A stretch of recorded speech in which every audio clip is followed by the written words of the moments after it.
Jai Gurudev, and thank you for joining us today. The Bhagwatam is full of divine tales, especially those of Lord Krishna. Could you begin by sharing some insights into the significance of Krishna's childhood stories in the Bhagwatam?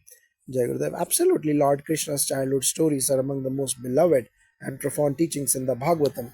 They show his divine playfulness as well as his deep compassion. A prime example is the lifting of the Govardhan hill, a direct challenge to Lord Indra's pride. This episode teaches the power of humility and devotion over pride and ego. Krishna lifted the hill not just to protect his devotees, but also to symbolize the importance of nurturing nature, animals in the community. His actions transcend mere miracles, they represent the divine safeguarding and support of our life. That's a beautiful explanation. What do other stories from Krishna's youth stand out in the Bhagavatam? Another striking story is Krishna's slaying of the demoness Putana. She tried to kill him by poisoning her breast, but Krishna, even as a baby, recognized her evil intentions and neutralized the poison. This story is not only about divine protection but also about Krishna's ability to transform evil into good. It shows his role as the ultimate protector, taking on the responsibility of safeguarding his devotees from even the most covert forms of evil. Indeed, Krishna's protective nature is evident in many of his actions. Moving on to his adolescence, could you share insights into his interactions with the gopis and the Ras Leela? The Ras Leela is a central narrative in Krishna's life, symbolizing the highest form of love and devotion. The gopis of Vrindavan are not merely devotees, they represent the soul's yearning for union with the divine. Krishna's dance with them on the banks of the Yamuna is symbolic of the soul's constant longing for the Supreme. What's striking here is that Krishna dances with each gopi individually, which signifies that the divine connection is both unique and deeply personal for each devotee. This story emphasizes the transcendence of material bonds and how pure devotion can unite the soul with the divine. That's a beautiful metaphor for divine love. What about Krishna's adult life? How do his interactions in places like Dwarka further our understanding of his divine role? As Krishna matured, he took on the role of a king in Dwarka, which is a significant shift from his earlier years in Vrindavan. His interactions in Dwarka, especially his involvement in the Mahabharata, underline his role as a supreme guide and protector. The most profound example is his discourse on the Bhagavad Gita, where he teaches Arjuna the path of selfless action, devotion, and knowledge. Through the Gita, Krishna explains how the divine can be accessed through pure devotion and how one must live in harmony with the cosmos, doing their duties selflessly. His guidance here is timeless, offering solutions to personal and collective challenges. The Bhagavad Gita is indeed a treasure of wisdom. How do these stories relate to modern spiritual practices? These stories from the Bhagavatam remain relevant even today. The Bhagavad Gita, for example, continues to guide individuals in navigating the complexities of life. Krishna's teachings on the importance of selfless action, karma yoga, devotion, bhakti yoga, and knowledge, jnana yoga, form the foundation of spiritual practices that transcend time. In a modern world where individuals are often bogged down by material worries, these stories offer a pathway back to divine wisdom, reminding us of the importance of inner peace, devotion, and alignment with a higher purpose. As a final point, could you elaborate on the philosophical themes in Krishna's interactions, particularly his role as a teacher and divine protector? One of the most profound aspects of Krishna's teachings is his emphasis on dharma, righteous duty. He always guided his followers to perform their duties selflessly without attachment to the results. His role as a protector was not limited to physical protection, but extended to spiritual guidance. Through his actions, he taught that true protection comes from inner alignment with the divine and from practicing virtues like compassion, humility, and love. Krishna's life, as depicted in the Bhagavatam, show how the path of devotion, truth, and righteous action leads to spiritual liberation. Thank you so much for sharing these insights with us. It is clear that Lord Krishna's stories are not just myths, but teachings that have the power to guide and uplift humanity in every age. You are most welcome indeed. Krishna's divine play is a timeless guide for anyone seeking the path of righteousness, love, and spiritual wisdom. Jai Gurudev. Jai Gurudev, thank you for joining us today. The Bhagavatam is a rich text filled with divine narratives, particularly the stories of Lord Krishna. Could you begin by discussing some of the key stories from Krishna's childhood in the Bhagavatam? Jai Gurudev, and thank you for having me. Krishna's childhood stories in the Bhagavatam are some of the most celebrated and carry immense philosophical depth.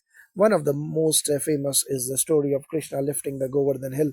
This event occurs when Krishna protects the villagers of Vrindavan from the wrath of Indra, the king of the gods. In a show of divine power and compassion, Krishna lifts the hill to provide shelter for the people and cattle.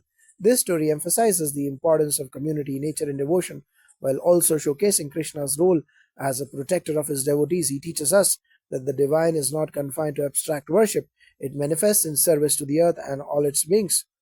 Another well known tale is Krishna's defeat of the demoness Putana. Putana attempts to poison Krishna by breastfeeding him, but Krishna, even as an infant, recognizes her evil intent and neutralizes her poison. This event symbolizes the truth of good over evil and Krishna's divine nature as the ultimate protector. This story underscores the importance of purity and goodness in one's intentions. Krishna's divine acts certainly showcases power and compassion. Can you share some insights into his adolescence, especially the Ras Leela with the gopis? The Rasa Leela is perhaps the most symbolic event in Krishna's life. It is a divine dance performed by Krishna with the gopis of Vrindavan, and it symbolizes the union of the soul with the divine. Krishna's relationship with the gopis is not romantic but spiritual. The gopis represent the soul which yearns to unite with the divine. Their devotion to Krishna is pure, and Krishna reciprocates, performing the Rasa Leela as a way to express the boundless love and joy that come from divine connection. This episode teaches us about the purity of love and devotion, transcending all worldly attachments. Krishna's interactions with the gopis demonstrate that divine love is not possessive but selfless. He dances with each gopi individually, which symbolizes that every soul has a unique relationship with the divine. This is not just about physical love but a deep spiritual devotion. This is why Krishna's love for his devotees is often referred to as bhakti, an all encompassing selfless love that goes beyond human understanding. That's a profound interpretation of Krishna's divine love. How do Krishna's action in Dwarka differ from his time in Vrindavan? As Krishna matured, he moved to Dwarka, where he became a king and took on the responsibility of protecting his kingdom. In Vrindavan, Krishna's role was more personal, as a beloved of the gopis and a friend or to the cowherds. But in Dwarka, he is seen as a ruler, diplomat, and protector of Dharma. This shift is important because it shows Krishna's role as both the personal and universal divine. One of the key events in Dwarka is Krishna's involvement in the Mahabharata, particularly his guidance to Arjuna on the battlefield. The Bhagavad Gita is a divine discourse where Krishna imparts wisdom on how to live a righteous life, deal with dilemmas, and act without attachment to the results. This part of Krishna's life teaches the importance of duty or dharma and devotion, bhakti, and detachment of vairagya.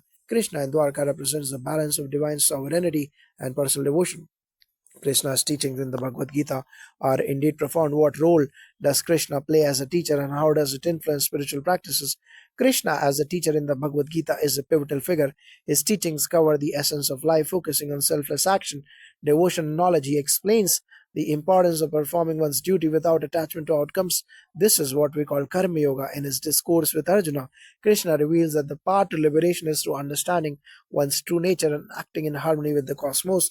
The Bhagavad Gita lays the foundation for spiritual practices, offering a clear path for those seeking inner peace and divine connection.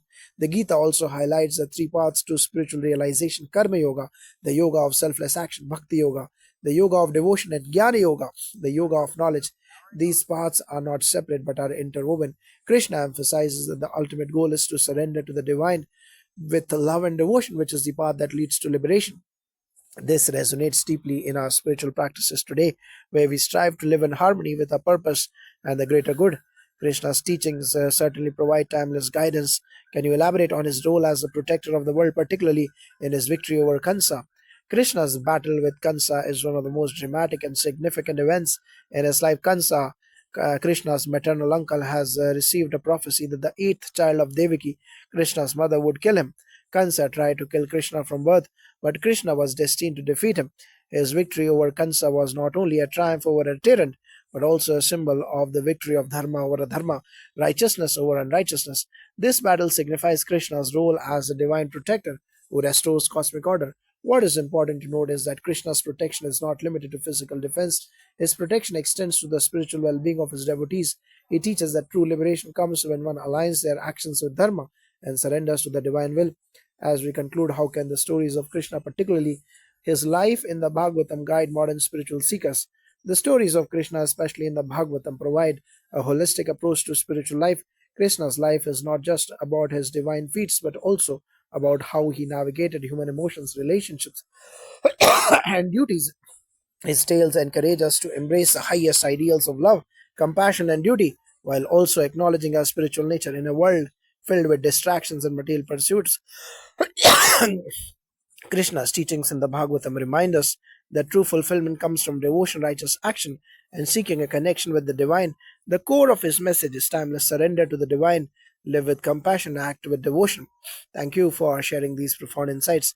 Lord Krishna's stories indeed offer a path of wisdom, devotion, and liberation for us all. It was my pleasure. May these teachings guide us all towards inner peace and spiritual growth. Jagadev.